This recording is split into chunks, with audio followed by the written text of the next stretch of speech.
could go on just a little longer. But it's time now to start bringing things to a close. But let's not be sad though, because this is the perfect opportunity to revisit some of the best moments, insights, and learning that we have gathered over the tenure of this conference. This edition of ICMC was extra special since we were commemorating the 10th anniversary of the conference. The entire team of ICMC at MICA was passionate about creating a truly fulfilling experience for all the participants, not just in the conference room, but also beyond it. The last 2 days have also seen many connections. Some old colleagues meeting again, some new friendships being forged. And of course, so many of you were reliving the nostalgia of coming back to campus and revisiting some wonderful memories. Overall, whether you were a participant, a speaker, or an organizer, I hope that you enjoyed the entire ICMC 2024 experience. Without taking more of your time, we'd like to proceed with the valedictory ceremony now.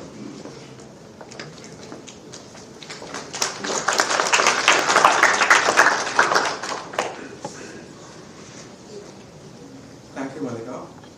As we move ahead, I'm honored to invite the first keynote speaker of this evening onto the stage, Dr. Rajendra Srivastava, Executive Director of the ISB Center for Business Innovation, Indian School of Business, Hyderabad, the most cited marketing scholar based in India with over 25,000 citations.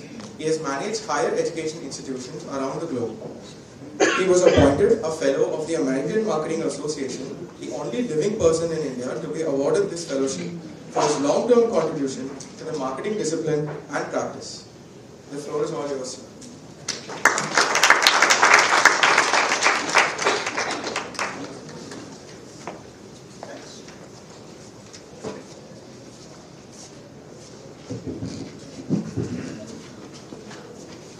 So, one should not believe everything that is written. Yes, I was hoping that while I was number 2 in the list here, and I thought while the first person was speaking, I will figure out what to say. So anyway, I'm really delighted to be here. The content for this conference is very, very near and dear to me. For the longest time, I'd say at least 3 decades or so, I have looked at marketing, branding, etc. as an investment, as a value creator. I've looked at customers as an asset that do not show up on the balance sheet. And I've looked upon technology as a way to improve business processes. And more recently, the value of digital technology in helping us build markets. I've argued with my marketing colleagues to quit worrying about marketing management and start worrying about market management. Right? I think it's we need to manage the competition, we need to manage strategic partners, and we need to bring new ideas to the table.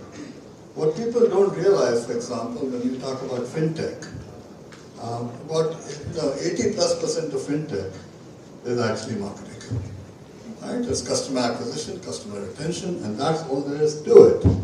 And I think it is really time that the marketing discipline, the communications discipline, start looking at the value that we're creating. In the session that we just had, I put up the name of 5 companies, and I'll repeat it for you guys because not everybody was in that session. And the companies are Microsoft, and followed by Apple, followed by Saudi Aramco, followed by Alphabet, followed by Meta, and Amazon, and Nvidia. These were the top 7 companies in terms of market value. And the question was, which of these companies are not communications and marketing companies? The answer is very simple. Saudi Aramco and even Nvidia is creating chips that are more appropriate, for the consumer markets that are developing. What we don't realize is that when you look at a company like Alphabet or Google, 93% of revenues for Google, for Alphabet, is advertising.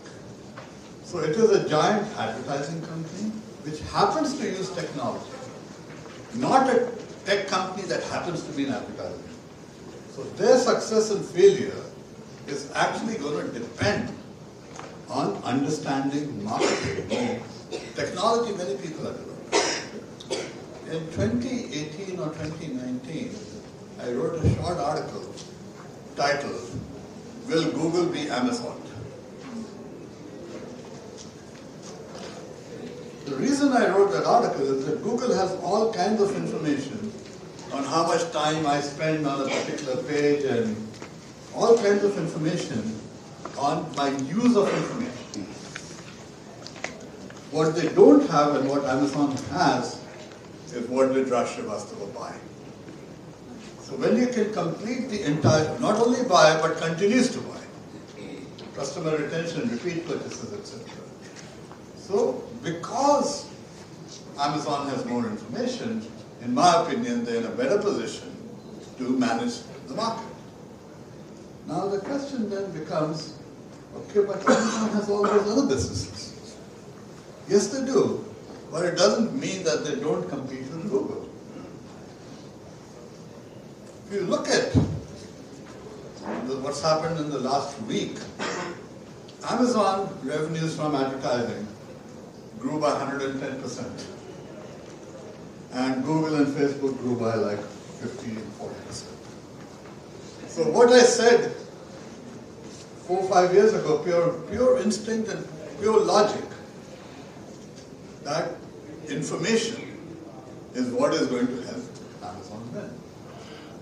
Now what that also means, the content of this conference was also how do we develop customer insights? How do we bring technologies, immersive technologies to the table, and how do we use those insights actually to make decisions? And that is the way the world is going to go. We are not going to compete on the lowest price. We are going to compete on the highest value that we can develop. So in my opinion, we actually need a change in mindset. Indian business, and I'll include myself in it, we are guilty. We are guilty and we need a change in mindset. My students have been telling me, sir, you spend too much time abroad, you don't understand the Indian market. The Indian market is very price sensitive. And I get them to keep quiet by asking the same question I'm going to ask you. How many of you own an Apple iPhone? And whoever is employing you is paying you too much. How many of us would rather buy Nike than Bata? Same comment from me. So, what we do, how we behave, is based on the way we think, our aspirations, etc., that have nothing to do with the cost of producing a Bata shoe or a Nike shoe. The cost will be within 2% of each other. But if the Bata shoe is 1,500 rupees and the Nike is 4,500 rupees, just imagine the difference in margins that Nike then has to spend on advertising or whatever the hell they're doing. So if we are going to compete on the global markets, we have to have the budgets to compete. And you are never going to generate the budgets by having the cheapest product. So that is one message that we need to look at. Now, what are some of the other things I like about this conference? It's integrating the corporate community with academia, with the government. I mean, you've got industry there, you've got the government there. Because in India, you can't get anything done, whether it's pharmaceutical pricing or telecom or anything, you cannot get things done without the government engagement. And one of the last questions that was asked in the session that I was moderating was, what about looking at sustainability, etc.? And in my opinion, that is not an answer for the company. That's an answer for the government. Okay, if you're looking at maintaining forest land, keeping the air clean, no one company can do it. All you have to do is go to Delhi and find out what a miserable place it is in January. Okay. And why is that happening? Because somebody is burning stubble in Punjab. Now, what can a company do? That is an issue that the government has to deal with.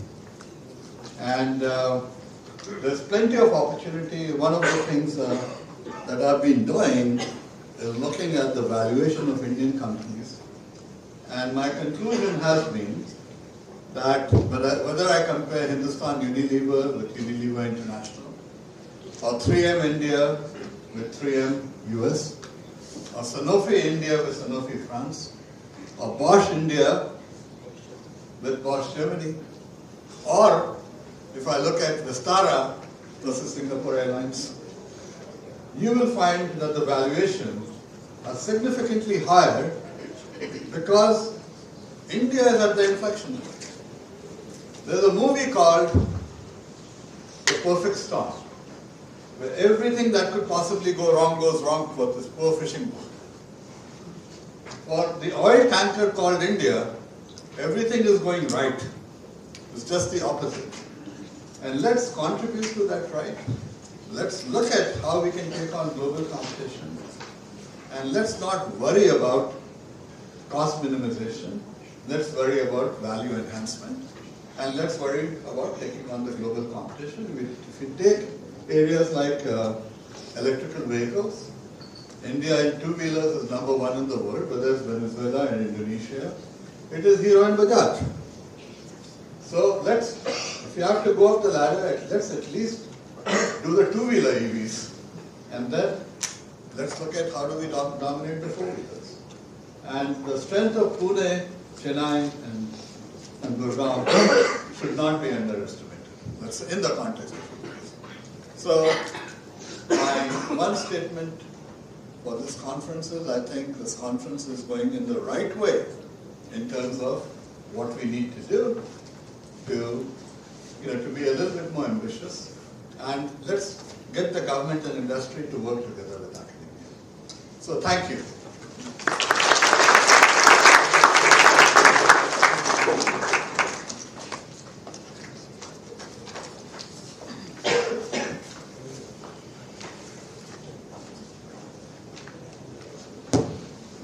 Thank you for that wonderful speech, sir. That was perspective building, to say the very least. I would now like to call upon our President and Director, Professor Shailendra Raj Mehta, to facilitate Dr. Rajendra Srivastava.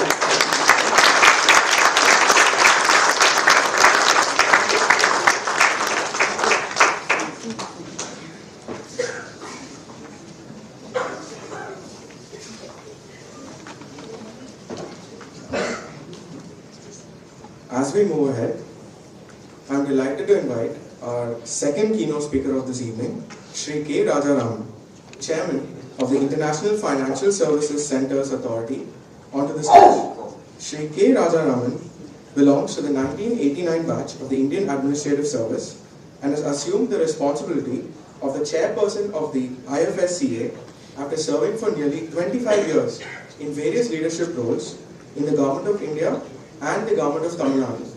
Before joining the IFSCA, he served as the Secretary to the Government of India in the Department of Telecommunications.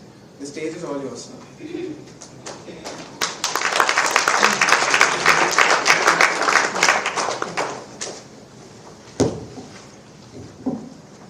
Good evening to all of you friends.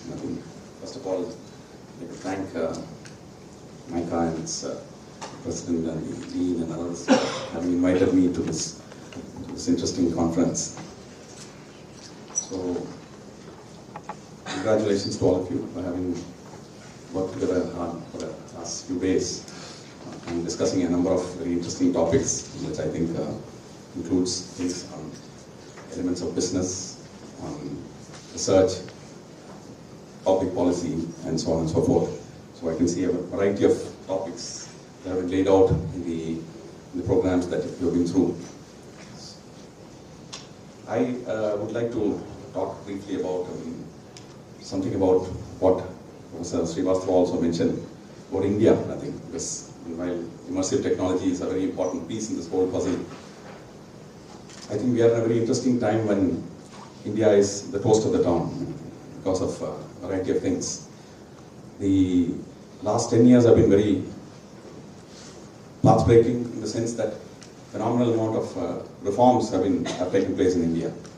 Economic policy reforms, sectoral reforms, reforms in governance, and so on and so forth. So as a result of which, I think today, I think in the world arena, I think India is a very positive country, and I think in a sense that from a position 15 years back when India was amongst the fragile five, today I think we are a real bright spot in a volatile and uncertain world. And over the next 10 years, we will continue to be one of the fastest growing economies in the world. So all this is a very positive thing for all of you, and I think especially the student community who are here, and the research community as well, because there is a lot of value in what you're going to do, I think, because the contribution that you can make would be phenomenal, because the going is good. I think the opportunities actually multiply.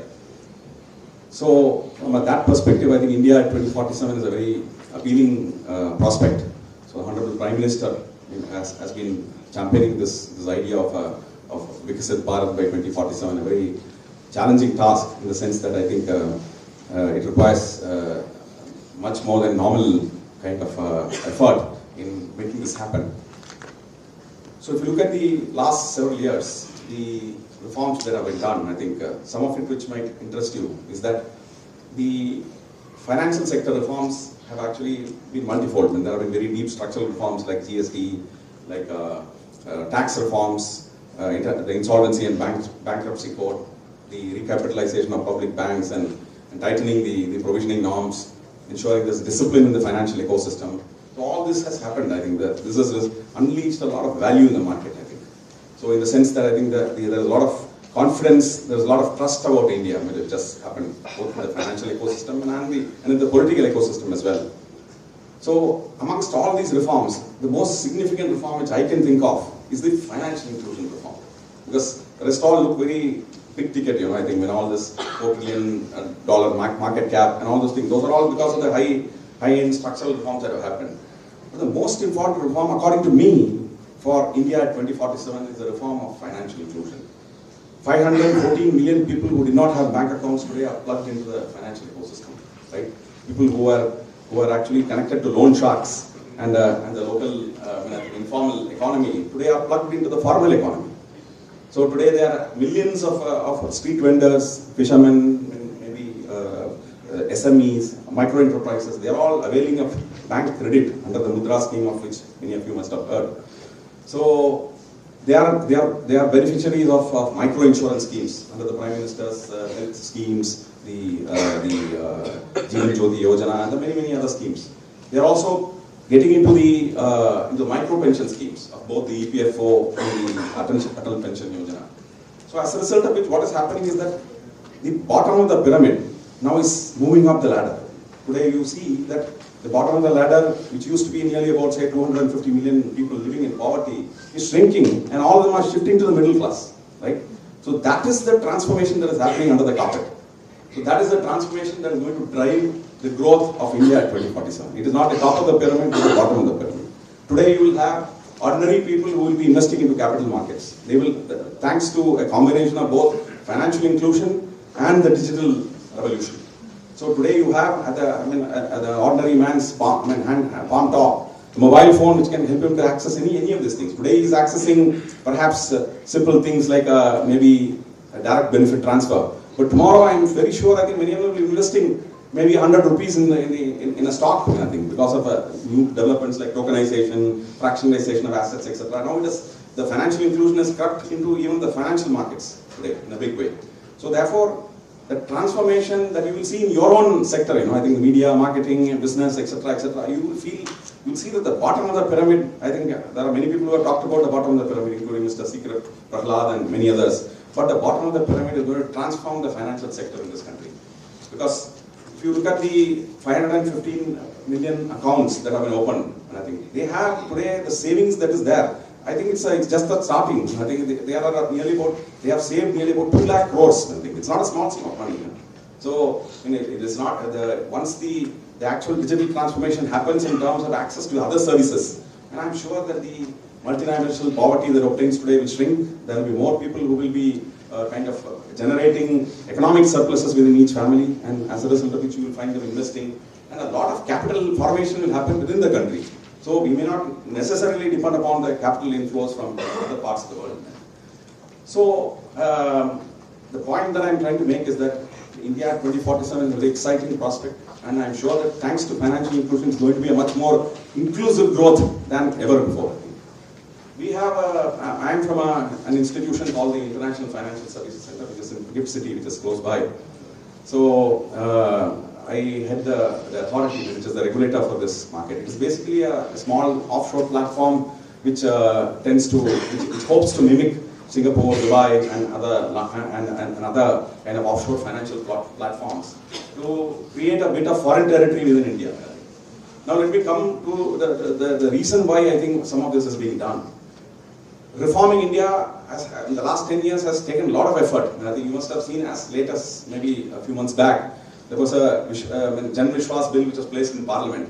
Reforming nearly about, maybe I think there were 83 provisions, I think, of various acts which were amended to actually to decriminalize various aspects of business, to enable businessmen to breathe easy. So this reform process has been a continuous process. Till date, I think maybe tens of thousands of compliances, procedures, all this have been simplified to enable businesses to actually do their businesses with less burden and less costs and so on and so forth. So this is an ongoing task. And let me tell you that what we have done is just about 15 to 20% of the overall reform that needs to be done. If India at 2047 has to be a reality, a lot more reform has to be done, I think, even at the sectoral level, more in the financial sector, more at the state level, at the provincial level, and maybe even at the sub-state level, at the local self-government as well. A lot of reforms has to happen. So this reformation process has actually unlocked a lot of value, and I'm telling you that this is the most interesting aspect of the overall policies that have happened. I just mentioned about the International Financial Services Center. It's an offshore territory, completely tax-free, and for the next 10 years, and maybe it will get extended.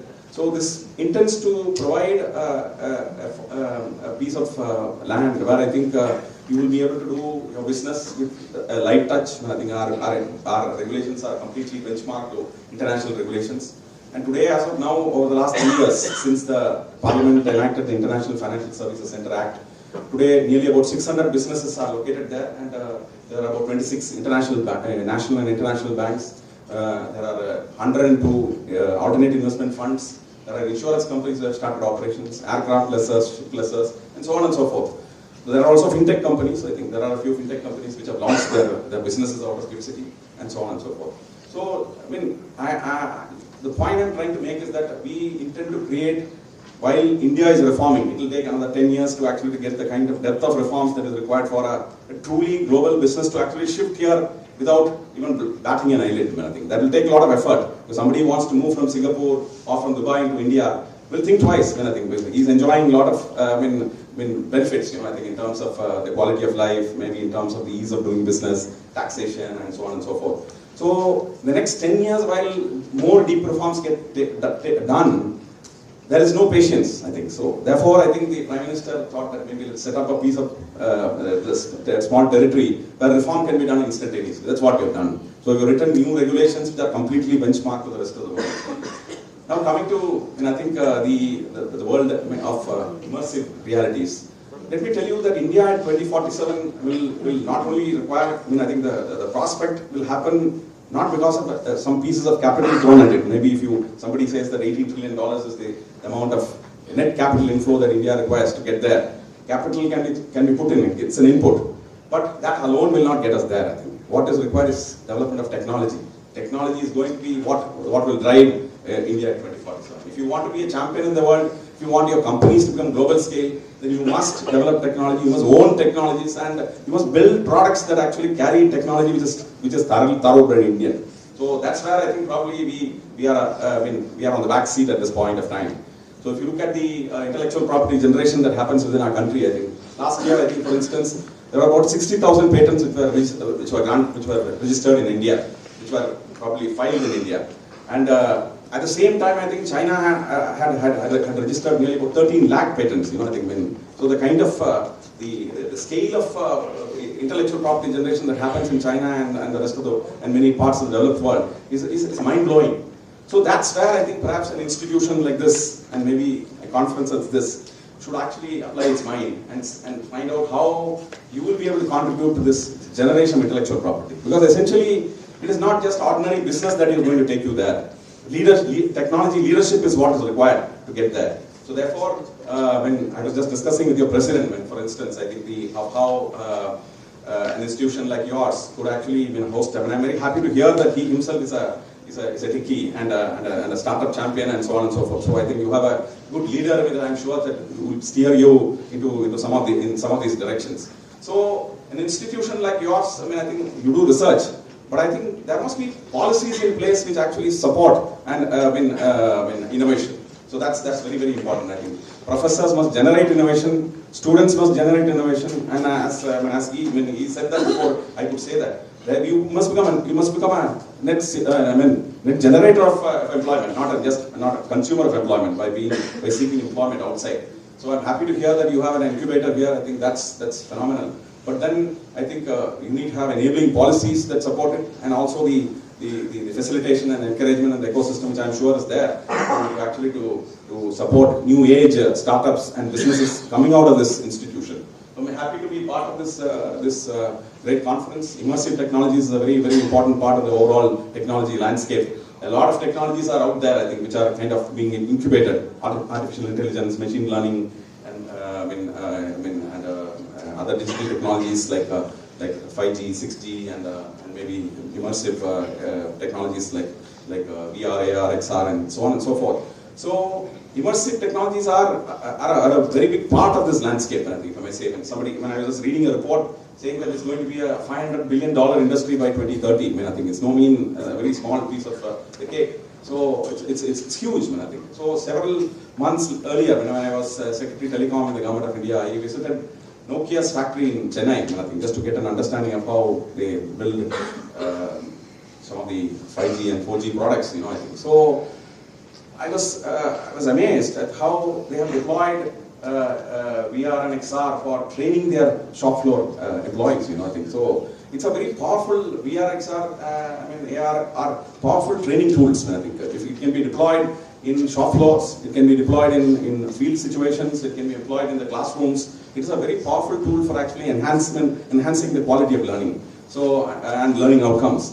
So like for instance in the shop floor which I saw, I think before a worker is actually put to the workstation, he or she is actually put on a VR station where I think they actually do the assembly, disassembly, and all the rework and work, etc. So I think once they clear that certain minimum of quality, in terms of say defect-free workmanship, then they are allowed to work on the field. So that, just imagine how that will ensure your compliance with the quality control. I think your defects rates will come down drastically, enabling you to actually avoid rework, to enable your productivity to go up. Your obviously value addition goes up, and therefore you become a more successful company. So that's a good example. Another example which we had supported as part of our telecom department was to have startups in the field of education. I think so, because we were just launching 5G a few months back.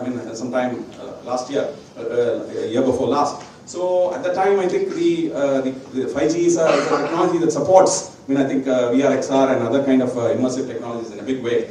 So we did an experiment in one of the districts in Madhya Pradesh where where we tried up a startup with the district administration and tried the deployment of some of these VR XR headsets in the classroom to enhance learning of biology, physics, and other subjects. So the quality of learning significantly goes up, obviously, and the applications are not only in the lower, in the school education, but also in higher education. Go to medical school. Before you start doing a surgery, if you are able to get a fix on how it obtains inside a human body, I think obviously your confidence level goes up, your error rates go down, and I think your ability to understand also goes up. Even in life surgeries today, I think robotic surgeries, etc. I think these technologies are deployed significantly.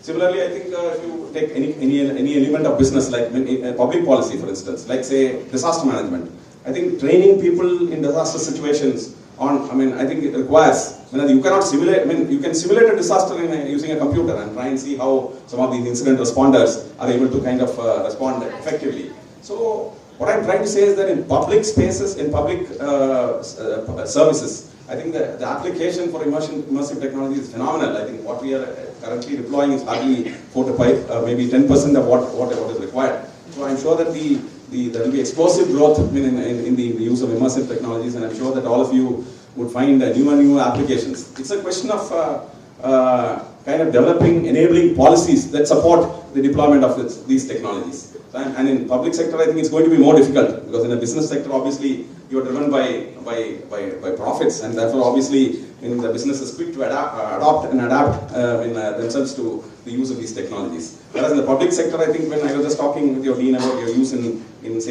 public health and etc. So I think there are a number of areas where I think these applications can happen.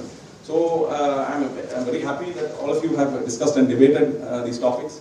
Look forward to you making very solid recommendations. And more so, I will end by saying that I think it's very important that institutions like yours, whichever institutions you belong to, must provide a kind of I would say all institutions must become entrepreneurial institutions. At the end of the day, I think the economic connect or the economic multiplier would happen if you are able to drive the kind of change within the society immediately around you. And that would happen when I think you are able to generate that kind of innovation within your campus, and also to actually enable the students and faculty to actually turn entrepreneurial, driving value and change in the society around you. So I thank you all for this opportunity and look forward to a very active collaboration with MICA and many the other institutions. Thank you.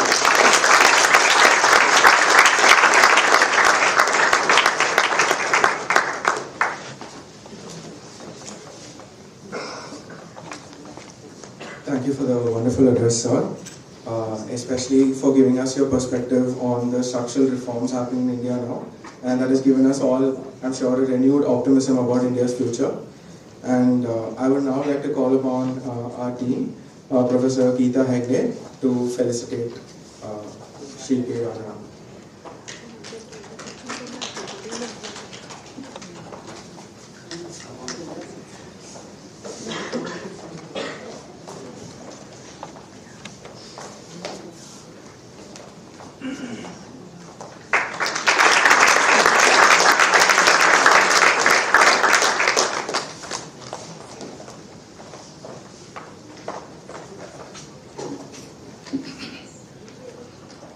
We now move on to the final keynote speaker of the evening, Mr. Bharat Khatri, Chief Digital Officer, APAC Region, Omnicom Media Group.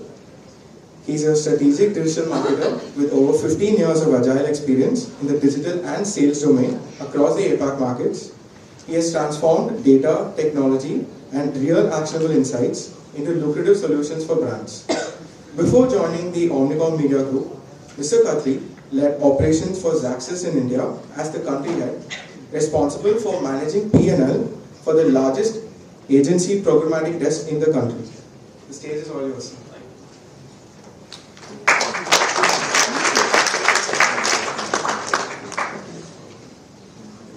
Am I audible? Yeah. Thank you for inviting. A big thanks to the ICMC team. I think we got a short notice to put this some content for you guys, and from an agency background, definitely I wanted to put some visuals. Is it better now? Oh yeah. Okay, perfect.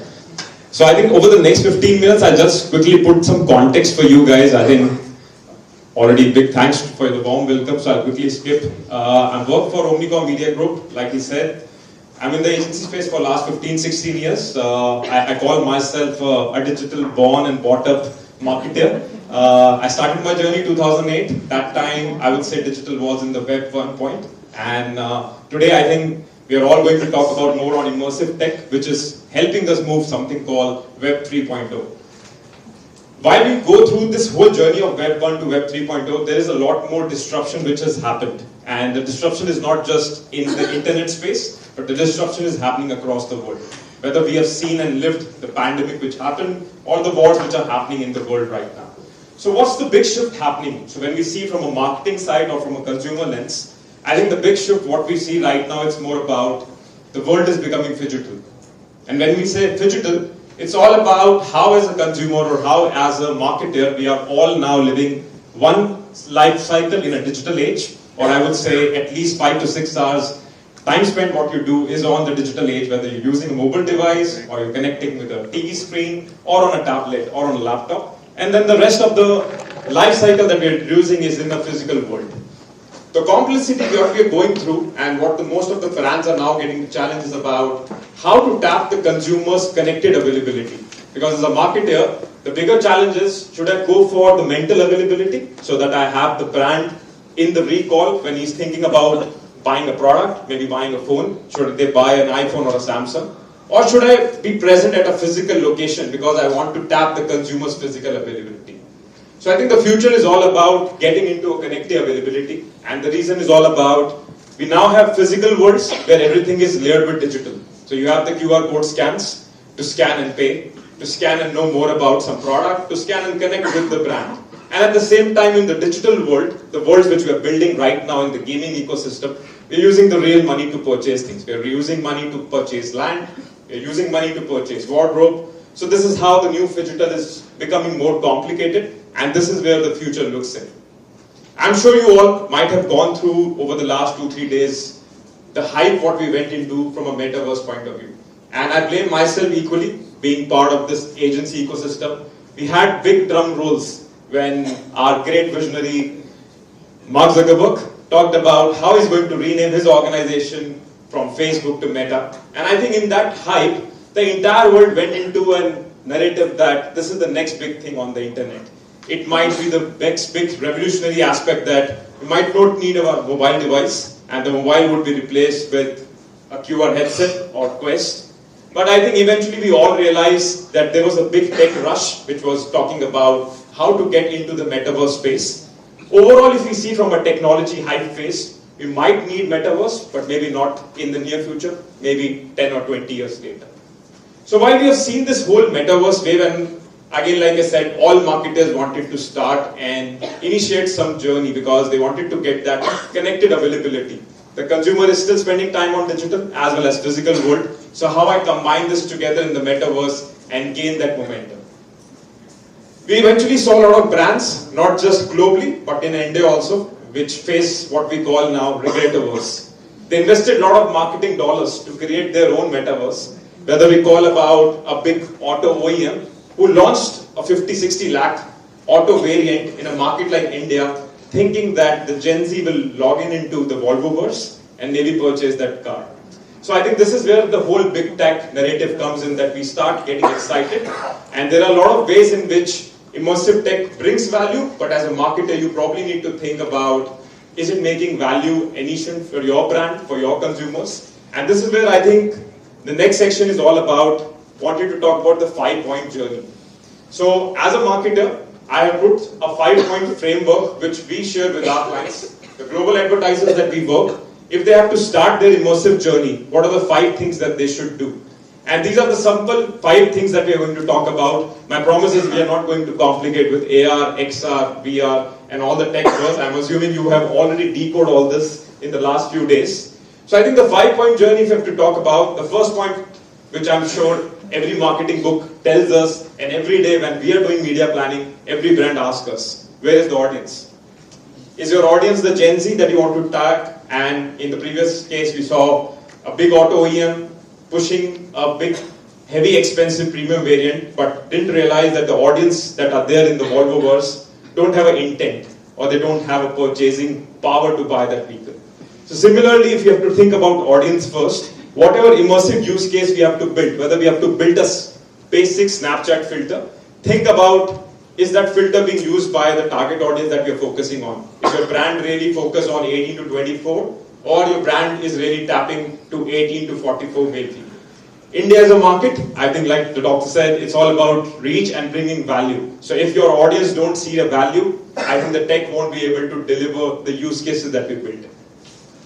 The second point is all about building a deeper cultural relationship. I think when we talk about marketing, it's not just about using a tech, using a media channel to influence the purchasing journey. It's also about building that core cultural connect with your community.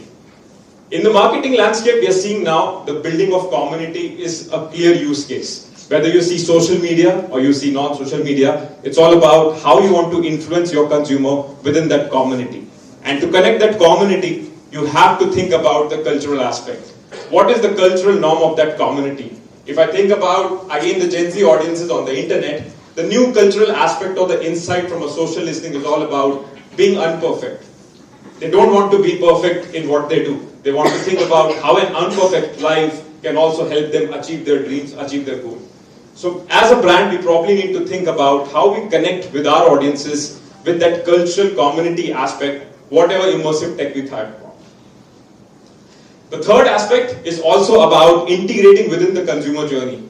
A lot of brands, they're forcing consumer to use the immersive tech to interact with them. But I think that's not the meaningful results what they want to achieve. There has to be a value exchange with your consumer. So if you are a brand who is selling apparel and you want your consumers to try the apparel using an AR or a VR feature, it should be part of the consumer journey. Whether they are visiting your retail store and they don't want to try out the clothes, going in the trial room, waiting on that queue, and they just want to use a mobile device. So it's part of the customer journey. So start thinking about how can we integrate the immersive tech within the customer journey, whether it's building an awareness or even while closing the purchase with them. Point 4 is about leveraging existing channels. I think again the hype of metaverse made every marketer believe about, should I start marketing in Oculus, which is only being purchased by maybe 100 people in India or maybe 10,000 people globally. But the challenge is we have to first start thinking about what are the existing channels that we can leverage when we are building immersive tech. So again, day one, step one journey as a brand, you already have Instagram as a channel, you already have Snapchat as a channel. India as a market, we have the highest number of users on WhatsApp. How can we use these existing channels to connect with consumer and build basic use case of immersive tech? It can be a value exchange to make them understand about your product. It can be a value exchange of your existing customer to exchange messages for a service. It can also be something about upselling or cross-selling. But start thinking about what are the existing channels that you can leverage before start rushing into a new channel and creating a new verse. And last is all about thinking a long-term goal plan. I think a lot of brands who start their immersive tech journey, they start thinking about the short-term plan. They start thinking about just for one campaign, what is the immersive tech that I can build in? And at the same time, they also continue to think about how can I use that tech to actually drive an ROI model.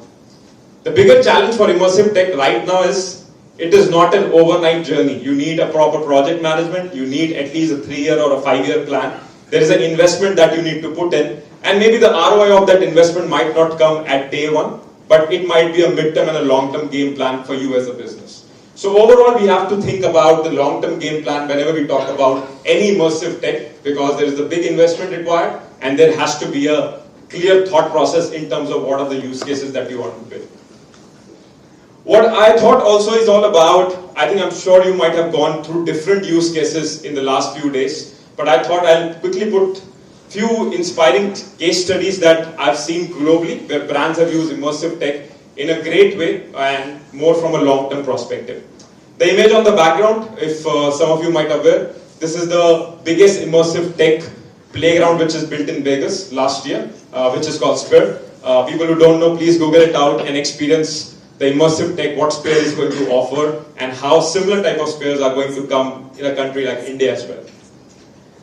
So the first case is about a basic AR/VR filter, and this filter was launched on World Heart Day. A lot of brands you might have already seen are using AR/VR, whether on Snapchat or Instagram. But again, if we see the thought process of building this on World Heart Day by Snapchat, by MICA, was driving education. If we have to do a CPR for a patient, and as a consumer you want to learn the CPR, how with the help of a basic filter, anyone can learn the technique and understand whether they're giving it in the right way or a wrong way. So that way, I think we have to start thinking more of a long-term use case and always on use cases. And I'm sure every brand has different opportunities to connect through AR and VR. So augmented reality or virtual reality is not just about doing a marketing gimmick, it's again about what is the use case that you want to build, where your consumer feel the product will look good on them. A lot of gym chains globally are using this immersive tech to actually tell people whether they are doing the workout in the right position or the wrong position. So again, this is one of the interesting tech which will continue to build the immersive experience in reality. So this is just me playing with this prototype. Are you ready for your presentation tomorrow? Yeah, all set. The digital avatar is also ready to present. So this is my 3D avatar which was scanned inside the box, and I can put the box anywhere in the world, and I can interact with you guys because the box, the hardware has a camera on it, so I can see the other person on the screen, or I can enable an AI version so that the AI can actually answer based on the generative AI power. So this is how the immersive tech will drive, I would say, scale and a value at different industry level, and I'm sure you guys would be able to experience this in near future very soon. So that's it from my side. Look forward to seeing you guys next time.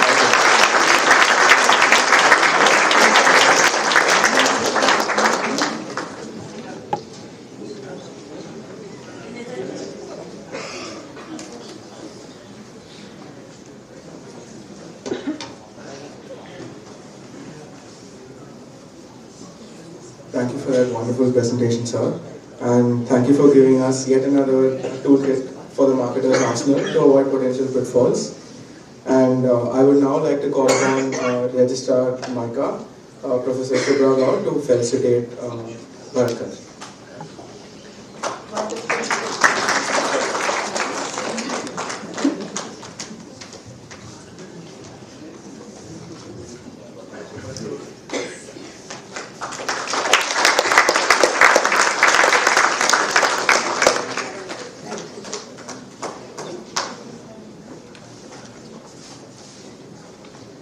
Now we're moving on to the next part of today. I would like to call upon Dean MICA, Professor Geeta Hegde, to address the audience on her thoughts about the conference.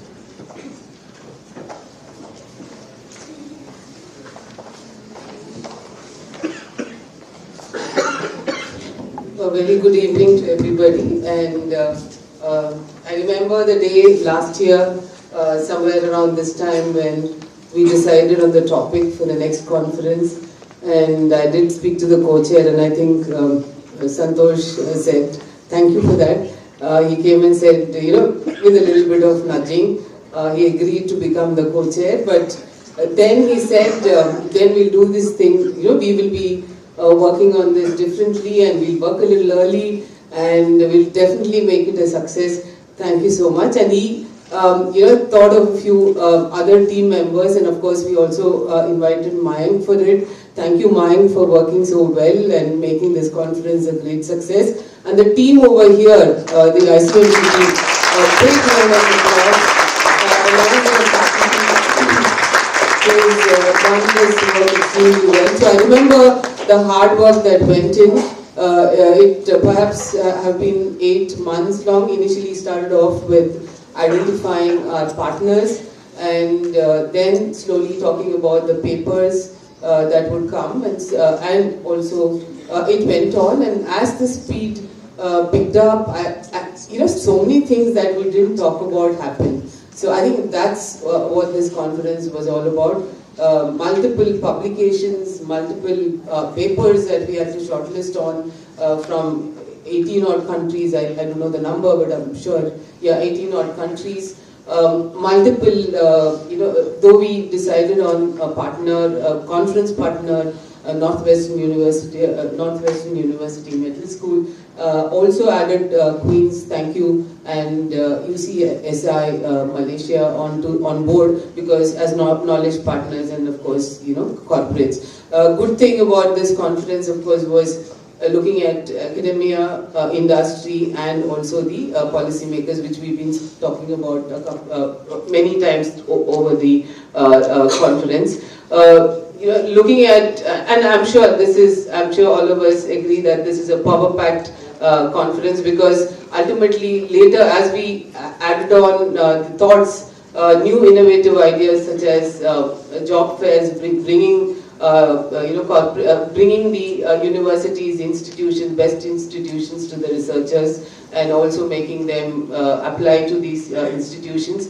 Today, the e-chai, which was a huge success. Thank you, Professor Suresh, for that. He, single-handedly bought in 50 plus companies or startups which were pitching for their with the VCs here. All those companies with immersive technology, immersive experiences, ideas. So you can imagine how many ideas are coming up as we speak, and have already come up in the few months to come. So and also we did not let the food also go without a good immersive experience. I'm sure all of you had a good immersive experience. The food was also great. So I think overall a great experience of the conference, and I think the most important thing is the takeaway that we would like to consider through these 3-day conference, and especially we are also planning to come up with a compendium that will look at what next, because I think a conference without food for thought and to see what can be done next is something that has to be considered, and to that we will be soon putting together all the ideas, the great ideas that came in with the industry, by the industry, and also the paper presenters, and we will share it to all of you. So thank you for today's our today's speakers, Professor Srivastava, Mr. Rajaraman, and also Mr. Bharat. Thank you so much. Very, very enlightening, and your messages today will be taken into consideration in our compendium, and we will, of course, share it with everybody. So as we reflect on the past few days, we have, and we know that we've witnessed an incredible exchange of ideas, diverse perspective, and innovative solutions to the challenges that we face in this immersive technologies and space. McKinsey has said that among the few priorities of CEOs for the 2024, two of the major priorities that they've spoken about is one, the technology continues to be a priority and competing or over-competing with technology, and the second is the generative AI. But I think through our discussion, we do believe that technology is only a tool, and there is a lot of space, and of course it is disrupting. It is going to disrupt, like the digital disruption that had happened, as a level playing field to many industries and the business. But definitely, slowly and steadily, immersive technology is going to be a game changer to businesses, society, and academia also. So with that, I think we would definitely look at what are the thoughts that should go into additional research, what are the thoughts that we could, from there we could speak and work with the industry, and also what is it that we could suggest to the policymakers. Thank you very much, everybody, and a big round of applause to the ICMC team.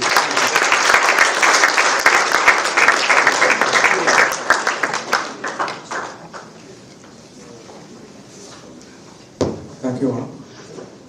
I would now like to call upon our President and Director, Professor Shailendra Raj Mehta, to give his closing remarks on the conference and to give us some exciting news about next year's conference.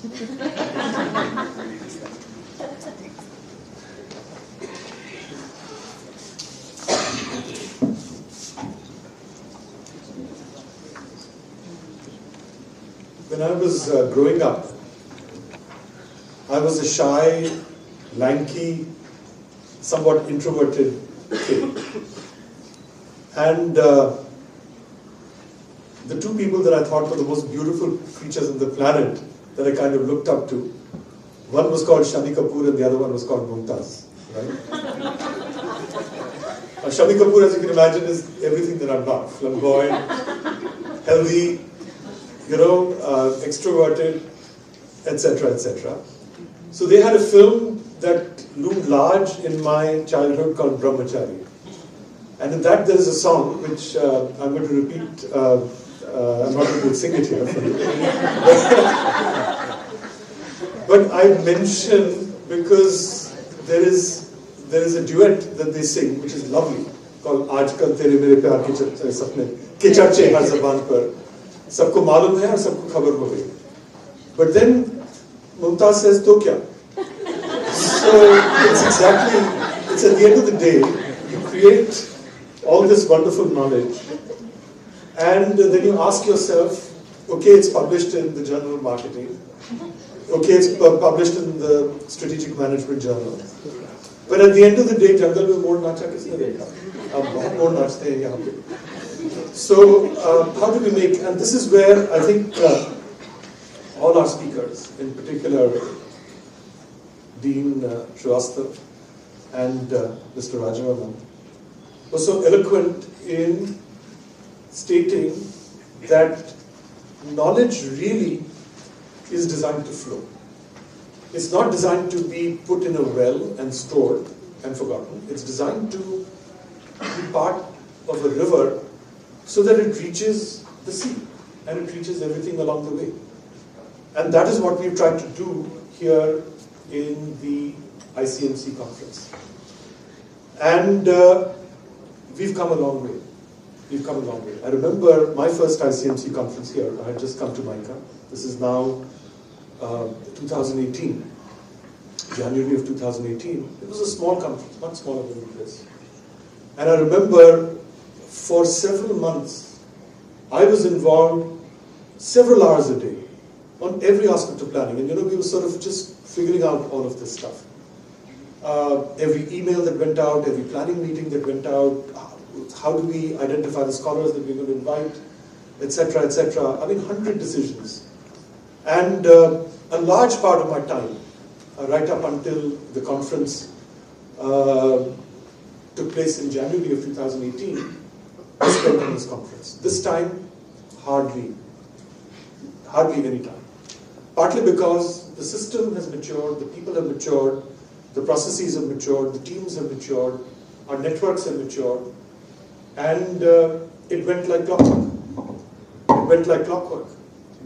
And this is the journey that I believe MICA has traversed. This is the journey that all of us today have traversed, that I'm very proud of. So a big hand, basically, for all of us. The Dean has mentioned that further thanks will come in a minute. I won't go into that right now.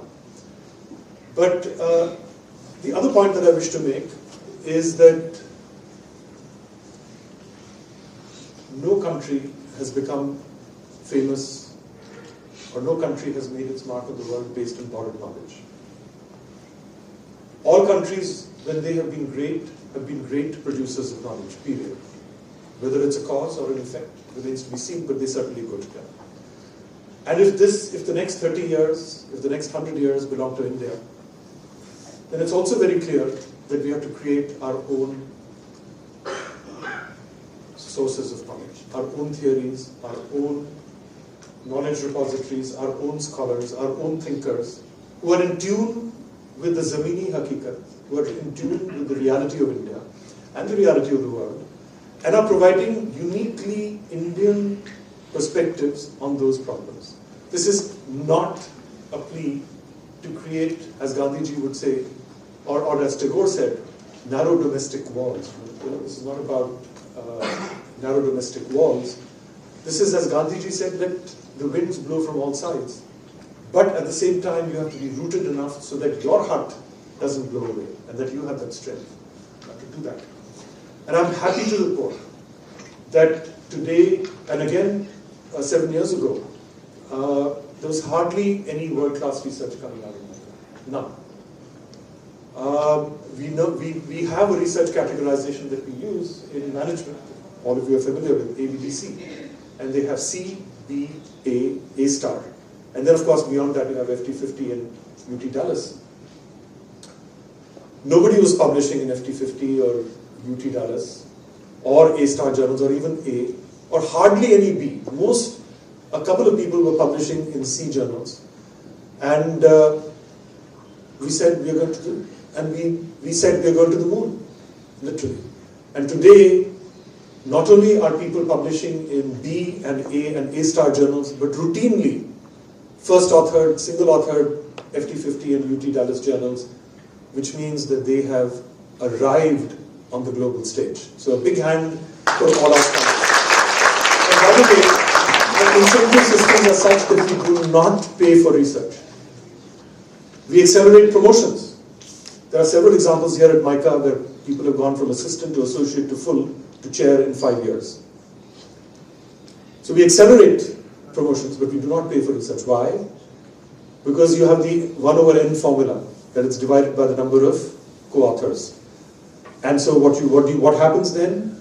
You don't put your graduate students on your papers. They may do a lot of the work, but you keep them out of the writing. And that's bad. Now, because of the way in which we incentivize research here at MICA, uniquely, we have our graduate students publishing in A-star journals. And pretty soon in FT50 and UT Dallas journals before they graduate. This is something that even IIM professors from leading IIMs take several years to figure out. And this is the reason why our students have done so well. So this is something which is a huge, huge asset. That doesn't mean that we've devalued teaching or service. Not only are some of the finest researchers in management in the country here at MICA, but also some of the finest teachers. I won't go over the names, they're familiar to you, but that is something, that is the distance that we've traversed. And that is all now visible in the ICMC conference. I mention this because this is all reflected in the ICMC conference. The India movement is something that we should seize with both hands. Professor Srivastava talked about the India premium, right, which is visible in the price earnings ratios of Bosch, their global arm, their Indian arm. The PE ratio in India is twice or sometimes more, or Sanofi, or Unilever, or Nestle. The Indian companies are valued twice as much based on earnings as any of the others. And this is something that is only going to grow. What you saw in China for the last 30 years, you will see in India, and more for the next 30 years. Because the biggest problems of India have been solved. The biggest problems are behind us. And the biggest opportunities are in front of us. So this is something that we must leverage and we must rejoice in. There's a huge, huge wave that is coming in terms of artificial intelligence. And as a strategist, as somebody who does strategy for a living, it's extremely hard in terms of resources, in terms of talent, to create good models. Yet that is where the opportunities are going to be. The opportunities are not in ChatGPT. Yes, ChatGPT will give you, if you use the prompts well, it will give you a leg up. Maybe a 20 or a 30% advantage, as you've seen in the papers. But if you want a 2x, a 5x, or a 100x advantage, ChatGPT is not going to give it to you. You'll have to build your own large language models, customized to your own databases. And I can tell you, having leading a team here at MICA, to get those models in place, it's a pain. But where there is pain, there is opportunity. There is deep pain. We couldn't find any manuals. Normally, when new tech gets developed, people put all kinds of how to do stuff on the web, on YouTube. Kuch bhi nahi hai. Believe me, we've looked, we've talked to people. Kuch bhi nahi hai. There are people who are figuring it out, but they're keeping it to themselves. But this is where there are opportunities. This is where I echo Mr. Rajaraman. There are opportunities for at least 100 startups here at MICA. If we leverage those databases. So, and we are in the process of creating just such a group that will create our own large language models. We're putting the hardware, the software, the people, and the cloud resources to put all of this thing, to put everything here. Going forward,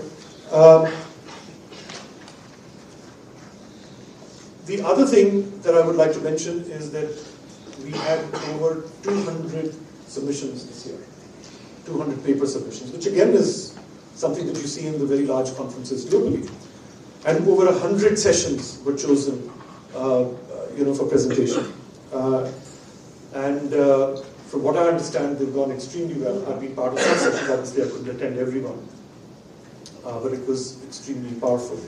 There were participants from 18 countries. There were people from industry, from academia, from government, from the public policy sphere. All of this was there. And then something amazing. As somebody said, there are only two kinds of great ideas. One where you say, oh gosh, how did she think of it? Or how did he think of it? And the other one where you bang yourself on the head and say, why didn't I think of it? Some things are so simple, some things are so hard that you say, usne kaise socha? And some things are so simple that you say, ki maine kyun nahi socha? So, the one maine kyun nahi socha idea is something that one of our colleagues just implemented. And I said, wow, this is great. So we created a job fair, a marketplace. And this is something that I've known for, 30 plus years. I got my first job after my PhD at the American Economic Association meetings in Atlanta. This is December of 1989, and I started teaching in 1990. And that marketplace exists for all communities in the United States, but doesn't exist in India.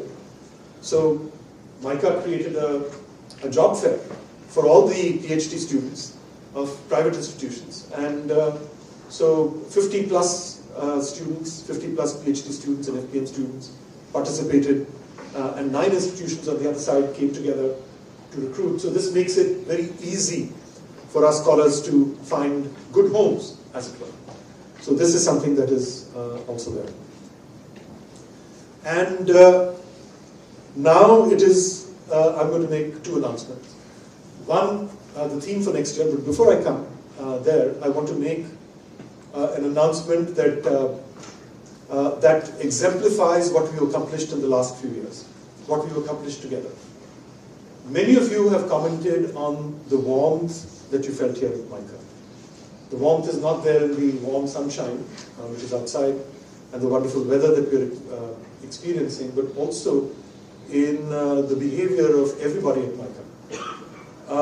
And several of you, I know, the conference co-chairs came up to me and said, several institutions, several of our friends from other institutions came up and said, look, we want to understand how you organize this conference.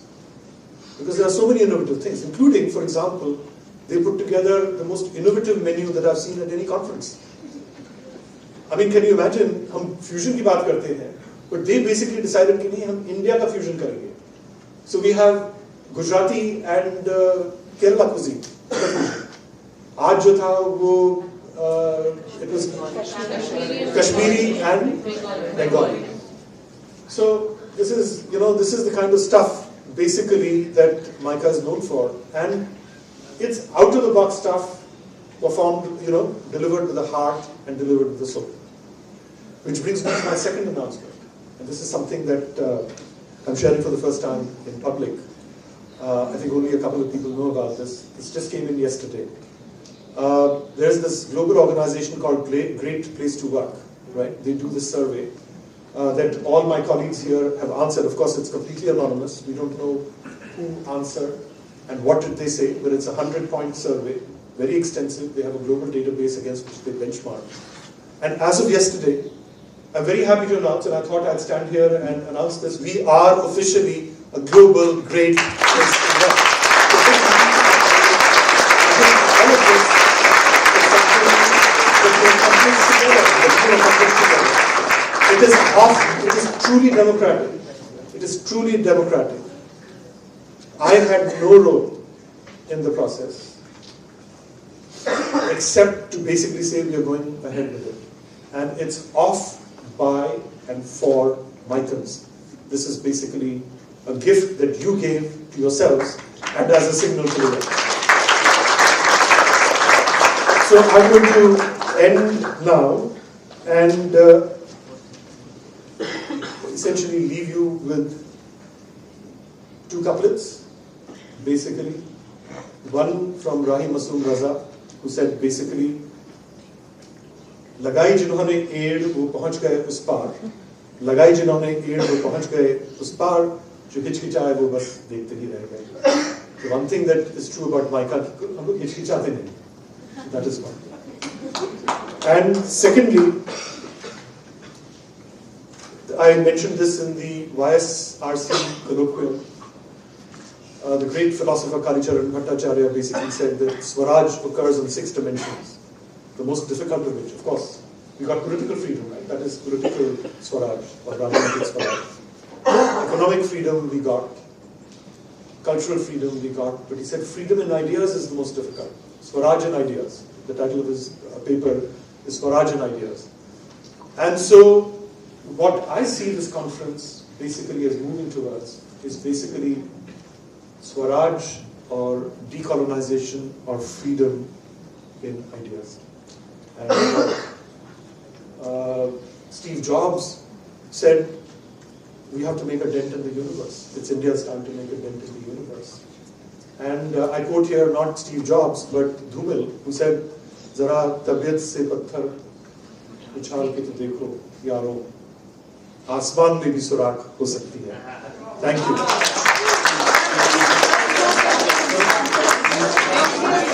Yes. All my colleagues are basically saying, "Ye kya kar raha hai?" All right. So the hot off the press, and back again for a second time for this.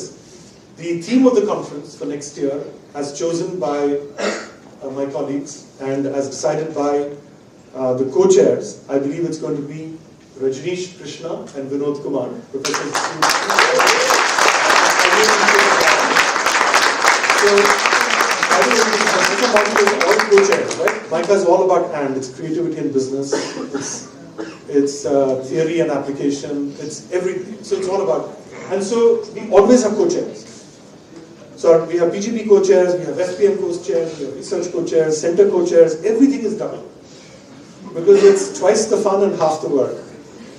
And more importantly, it allows for people to take breaks, it allows, we also fall ill occasionally.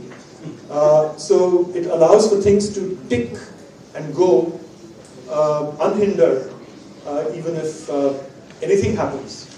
So the co-chair model works very well. And so our two co-chairs, and if I may announce the theme on their behalf, envisioning the future and unleashing business potential. That is the future, that is the theme. And there are multiple sub-themes which I'm sure we will build upon: digitalization, ethicalization, entertainmentization. I'm reading what they gave me, I'm faithfully reading it. Revolutionization and datafication. So this is the theme for ICMC 25.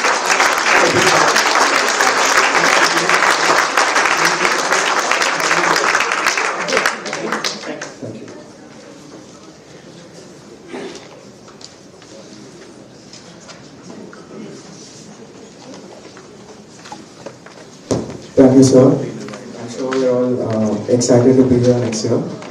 And now we have something exciting for you all. This is coming from the Center for Media and Entertainment Studies here at MICA. They have launched their first ever Indian gaming report, and this report captures the entire Indian gaming ecosystem, where it highlights the challenges and opportunities of the Indian gaming industry. To launch this report, I would like to call upon stage Mr. Bharat Khatri, Professor Darshan Trivedi, Professor Shailendra Raj Mehta, Professor Geeta Hegde, and Professor Santosh Kumar Patra.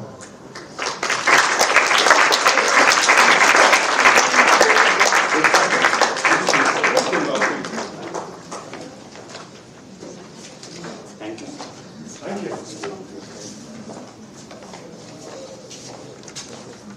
By the way, the other thing at MICA is I don't tell my colleagues what to do, they tell me what to do. Mujhe ye karna hai. My job is to get them all the resources, all the connectivity, everything. So there are two iconic reports that MICA creates. One is our OTT report, which again is unique. And this that we've done for several years, and this is the MICA gaming report. Essentially, gaming is a hugely important industry, something which is bigger than the film industry now globally, and which sets, so to speak, the stage for so many great things. And this is something that is, again, unique to MICA. So this is our gaming report.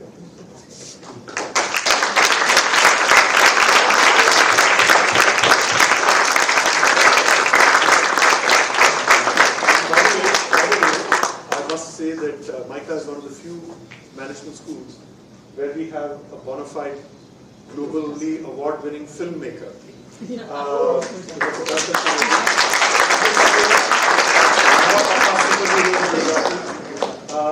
was just released yesterday. We were there till about midnight. I came away in the interval, riveting. So we're going to watch the second half maybe tomorrow. We'll go to the theater again.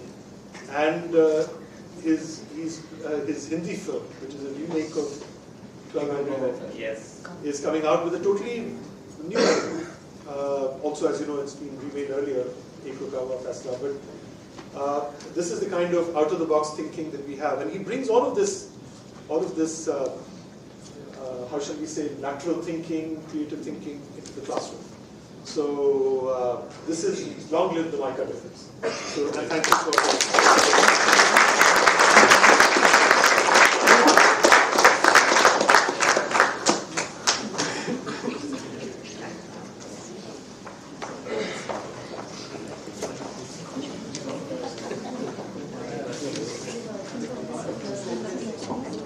Thank you, Arima. May I now request ICMC 2024 conference co-chairs, Professor Santosh Kumar Patra and Professor Nayan Kumar, to please come on stage to share their remarks.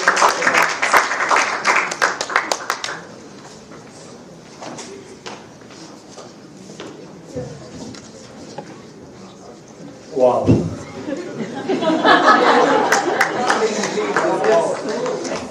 What a moment after 3 days of conference that we are not going to talk about serious stuff. We are not going to talk about academic, we are not going to talk about business, we are not going to talk about policy.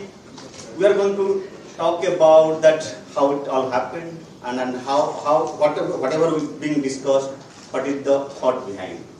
You know, I was trying to thinking something that I said my wife that I will go extempore and I will say something on that. She said that's a bad idea.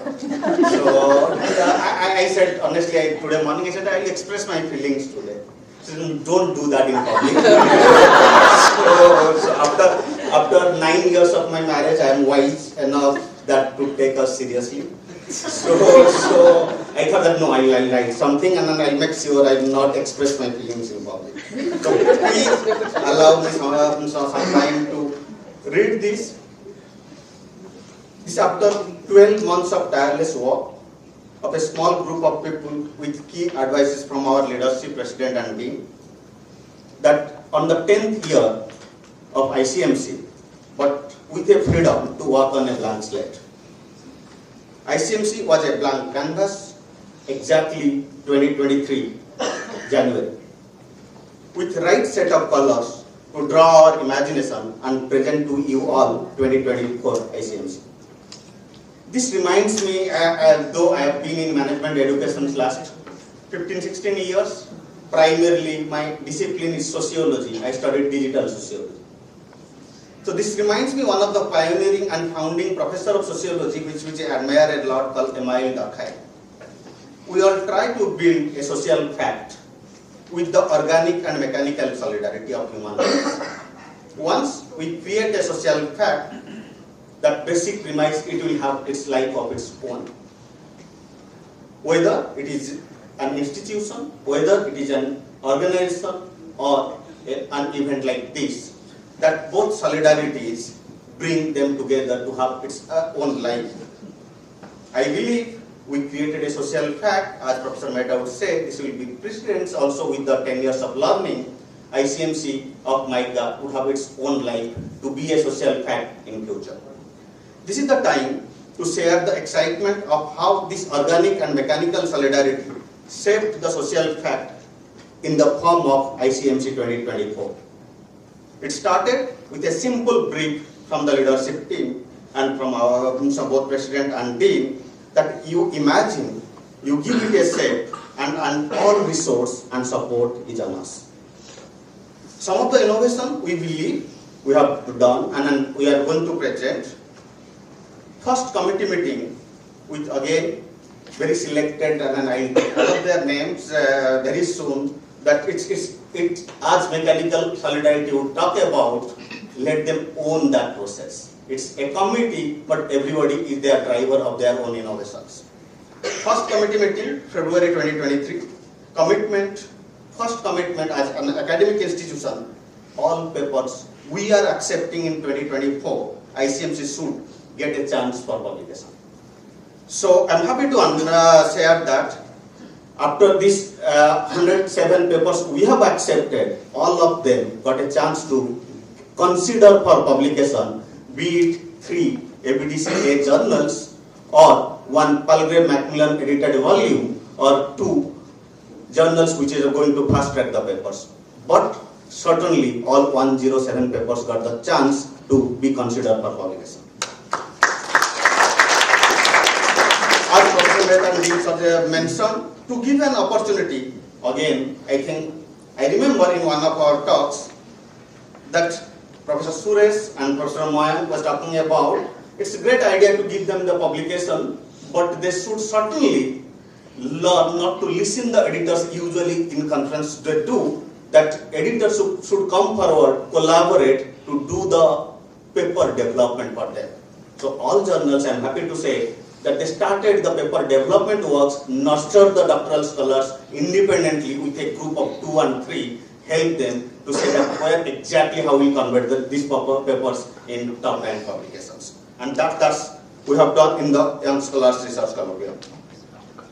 And again, as we talk about innovation, to create a platform for all 100 presenters to connect with top institutions, that we thought about this career fair. And again, thank you Suresh, and coming from Professor Pritha, I think we should do something in this line. And I'm happy to share 50 applicants, those who applied for their career growth for the top 9 institutions, at least they got yesterday 2 calls to discuss their pre-placement processes. And that interview happened till 9 in the last night. And then to every participant at least got 2 institutions calls to talk about their candidature. We promised a forum for industry, academia, and at least 10 company leadership team participated in the event. With this startup event we just hosted with Professor U.T. Rao and Professor Suresh, given the light to that, 50 startups from the state participated and discussed about how to take this venture forward. And that, I believe, that was a quite engaging discussion. And then I know they wanted some more time, but we have to start our valedictory system soon. All that need to have integrated with the experience of test board. I come from eastern side of country, and which when we are discussing with Professor Mehta that, and both of Professor Mayank and me, that we were thinking about everybody do innovation in academic and of course business and policy, but else. He suggested that, you know, think about something fusion, cultural fusion, and can we bring that on table? we're happy in last, and here I would like to take the name of our team, Leslie, Dhruv, Rutha, Nancy, Shraddha, all of them, tireless teamwork, that to ensure they started by two card shapes to curate a menu represented 9 states of the country. I'm sure all of us tested that, and thank you for that idea, and then thank you team for owning it and doing it. Of course, what we have seen as part of this cultural evening, when we are talking about music program, dance and all of that, the committee talked about that let's bring something which will connect to immersive in different ways. What TAPI project would name, curated a program called Their Music Talks About Life, Nature and Maya. So by one side we talk about immersive experience of these gadgets and technology, and last evening we have seen the cultural team, the TAPI project band performing, talking about life beyond through their music. Certainly, as we talk about the time again, where the organic solidarity immersed with mechanical solidarity, be it Professor Suresh's idea or Professor Pritha's idea about career fair, Professor Geeta Hegde, our Dean's idea about industry immersion, created the industry-academia interface. Professor Mehta's idea of the food, cultural fusion and bring innovation, everything what we are doing. Professor Bhaskar Das, when he talks about that everything should have a ROI, everything should have an industry connect, and we need to see in that business lens, curated the idea of industry immersive and problem solving. We have seen throughout the conference. And of course, Professor Panda ensured that what public policy can remain outside when we talk about business and when we talk about academia, ensuring government's presence. I'm sure I can see Professor Panda somewhere here. Yes, thank you, sir. So to be here, that bringing government and public policy to this part. And many times we have must be listening many things and बहुत कुछ बात कर रहे होंगे. बात तो हम कर रहे हैं सब किसी और का है. Professor Ruchi, thank you to owning the content coordination of the entire flow for the event, and a big round of applause. Of course, as we all believe, all this would not be possible without some people driving this on ground and owning it completely and be at the top of the things with every minute and every minute details. I can thank them enough because they drove the conference beyond Professor Moy and me being there. I would like to, before we go for an extensive vote of thanks, I can't afford to miss your names. Believe me, last 6 months, there has not even single day gone. I have not called you at any point of your day. Dhruv, Leslie, Pritha, Anusha, Nancy, Shraddha, Sanjay Bhai, and all the team, be it Vinit and others, always, that we record whatever that we just need to read them. And when we talked about, and one thing we always say that, don't worry, this will happen. Is it a problem? Don't worry, we'll take care of that. And as we talk about so many participants across the world, across the country, I don't think none of us ever faced any glitch, be it travel, be it food, be it hotel, be it any logistic, be it any arrangement. Believe me, I miss this. I miss this team in days to come, that where we just need to hang out. Coffee pe ke baat karte hain, kya karna hai, and that's done. No formal meetings were ever required to disturb you at any point. And before I give to Professor Mayank, that all the academic and all the collaboration, without your support, we would have never seen ICMC 2024 in this point.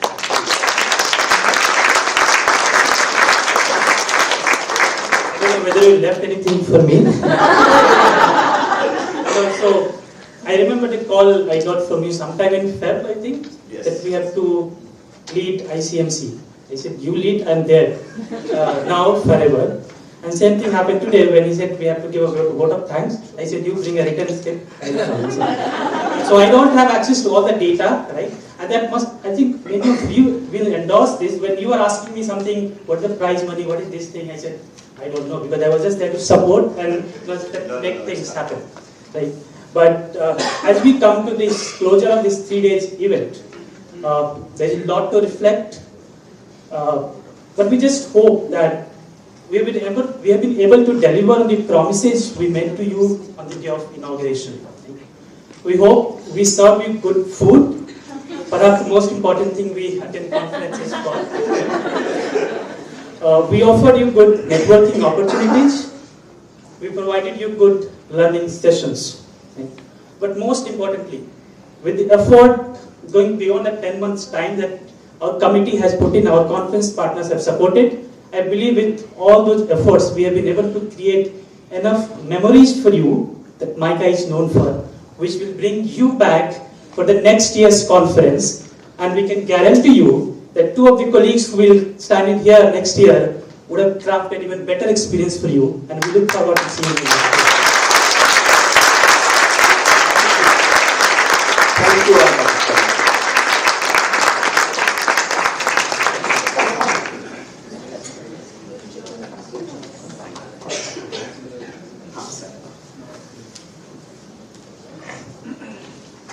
Thank you, professors. We now move to the most awaited aspect of ICMC 2024, the award ceremony. I would request Mr. K. Rajaraman and Dr. Sharendraj Mehta to kindly come on stage to felicitate and honor the winners.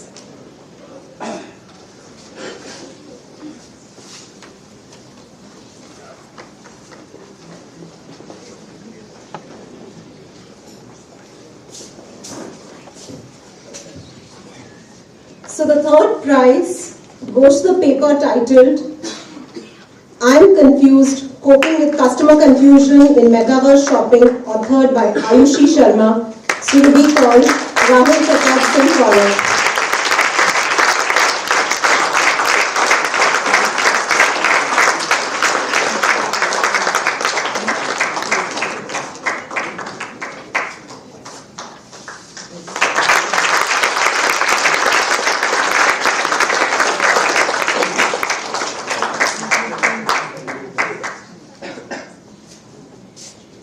Congratulations.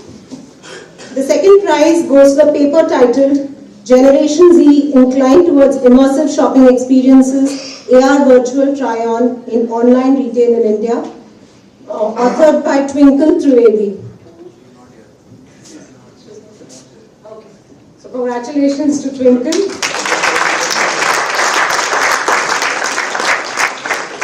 Now moving to the first prize, it's awarded to the paper titled Harry Potter and the Omni Globe, Learning Negotiation and Communication Styles in an Immersive Simulation Environment.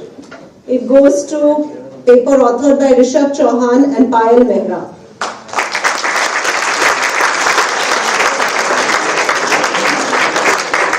Congratulations to them. As we've gone through the papers, we also would like to recognize 3 reviewers who have been recognized as the best for the Best Reviewer Award. They are not necessarily in any order. So I'd like to call upon Anjali Manglani. Anjali, are you there? Okay. Anushka Kulkarni.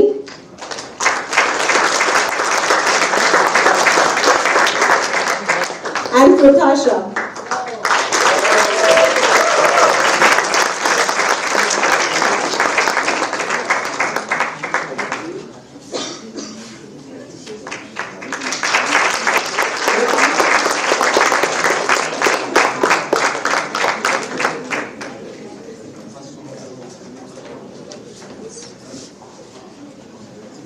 Congratulations, Pratap.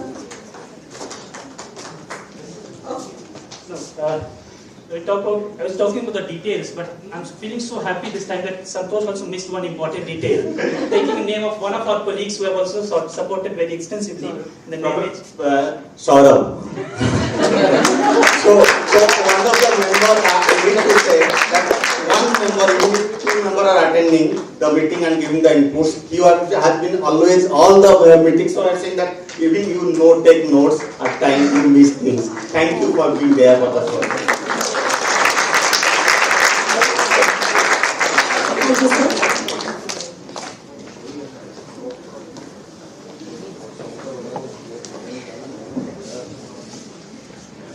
May I now request Registrar MICA, Professor Shubhra Gaur, to kindly come on stage and share the vote of thanks with the audience.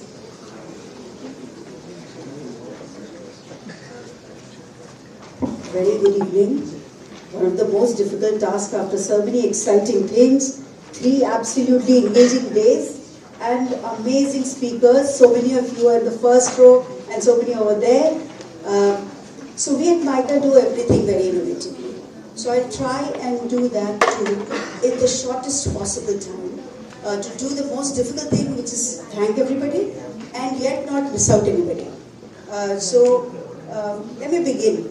First and foremost, a big hand to all the participants from 18 countries and different parts of India and for actively engaged in ideas and knowledge exchange. So big round of applause.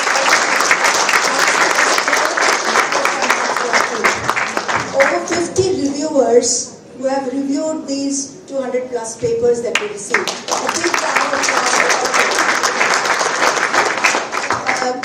The wonderful session chairs and the session facilitators, the FPM and the PGP student volunteers. So I please request all the PGP and FPM scholars who are here to stand up wherever you are, and we want to give you a big round of applause.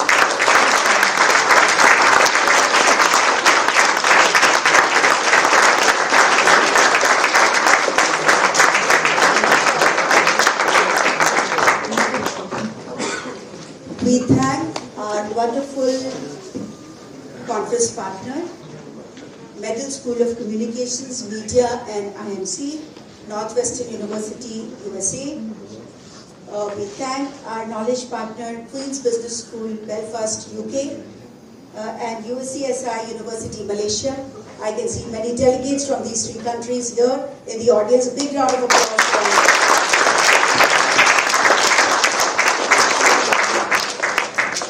Our co-sponsor, ComScore, and our publication partners, Paul Macmillan, Journal of Strategic Marketing, Communication for AIS, Journal of Service Theory and Practice, Journal of Creative Communications, which is MICA's journal also, but in the lead, and Decision Journal and Calcutta, and Excel India Publishers. A big round of applause for them. Now, as one of our speakers, valedictory speakers, said that digital, so I want to combine that. We have a video which will ensure that nobody gets missed, but we will also have just a few people come up the stage. And that doesn't mean that everybody else has worked lesser or more.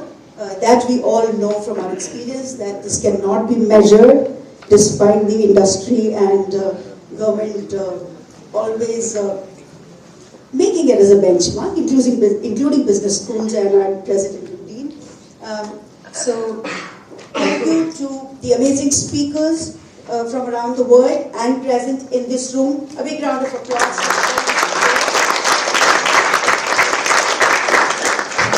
And now I will call out the names of 6 people who formed the backbone of ICMC Secretariat. Wherever you are, please not only stand up, but please come up the stage. Dhruv, please come.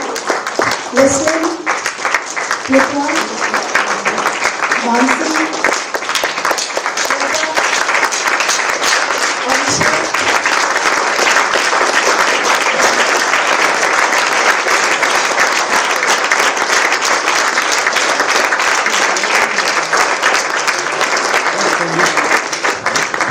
now I would request, thank you all. Now I would request that the video be played for everyone to see that multiple people contributed to this. On the stage, behind the stage. So over to you, the video. Thank you all. Thank you.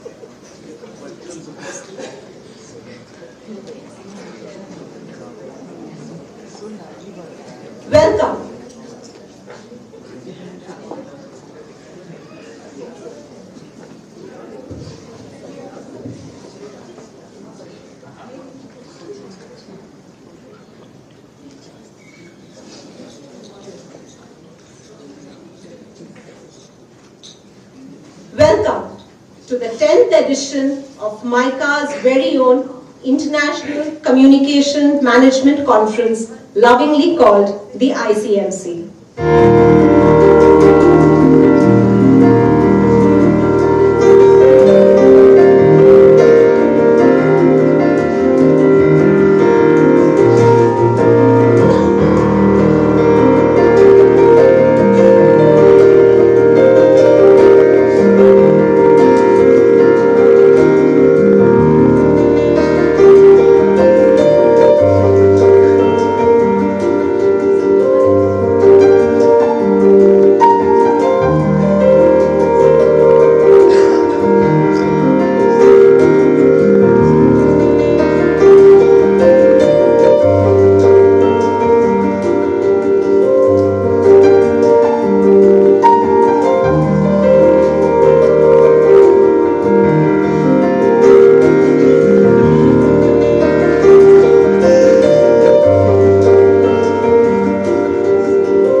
Thank you everyone for bringing a lovely audience. So until next time, goodbye, and please join us for high tea. Thank you.